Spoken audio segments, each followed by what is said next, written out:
हो जाबो तोहर सूरतिया लागै छै भगिया फिर से जगी रहूं उम्र भर मैं तेरी तू मेरा।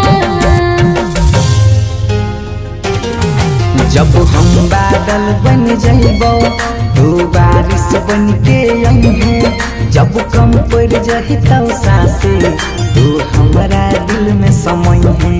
रिमझिम सावन के बूंदे तू हर मौसम बरसई है जब कम पड़ जाए तो सासे तू हमरा दिल में समय है।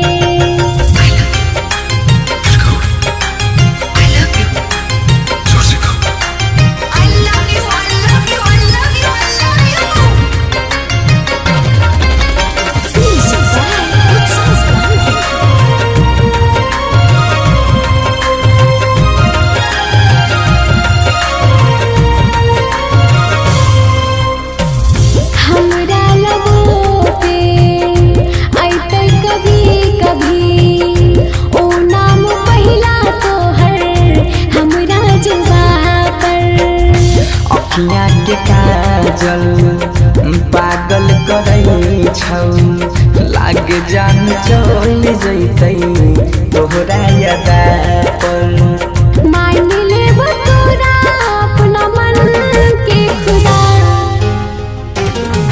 जब हम बादल बन जाइबो तू बारिश बन के अइहे जब कम पड़ जाहि तौ सासे तू हमरा दिल में समय है। रिमझिम सावन के बूंदे